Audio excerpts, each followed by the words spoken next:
નમસ્કાર, હું છું હિના અને આપ જોઈ રહ્યા છો ઇન્ડિયા ન્યૂઝ ગુજરાત। સમાચારની વાત કરીએ વિસ્તારથી। સમાચાર જોઈએ પંચમહાલથી। પંચમહાલ જિલ્લાના ગોધરા વિસ્તારમાં એસઓજી પોલીસે ગેરકાયદેસર રીતે ટ્રકોના ચેસિસ નંબર બદલી નકલી નંબર પ્લેટ લગાવી ટ્રકોનું વેચાણ કરી છેતરપિંડી કરતી ટોળકીનો પર્દાફાશ કર્યો છે। પોલીસને મળેલી બાતમીના આધારે ગોધરા તાલુકા વિસ્તારમાં આવેલી સ્ટાર હોટલના પાર્કિંગમાંથી એક શંકાસ્પદ ટ્રક કબજે કરવામાં આવ્યો હતો। તપાસ દરમિયાન ટ્રક પર બે અલગ અલગ આરટીઓ રજીસ્ટ્રેશન નંબર હોવાનું જાણવા મળ્યું હતું। વધુ તપાસમાં ખુલાસો થયો કે સ્ક્રેપ કરાયેલી ટ્રકનો ચેસિસ નંબર પંચિંગ ડાયની મદદથી બદલીને બીજા ટ્રકમાં લગાવવામાં આવ્યો હતો।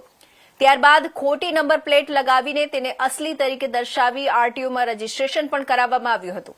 આ રીતે ગેરકાયદેસર રીતે ટ્રકોનું વેચાણ કરીને છેતરપિંડી કરવામાં આવતી હતી।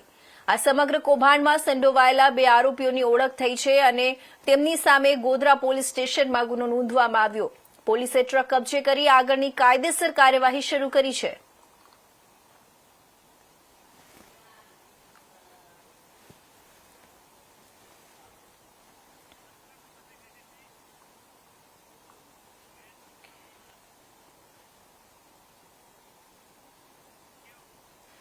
તો વાત કરીએ હવે દાદરા નગર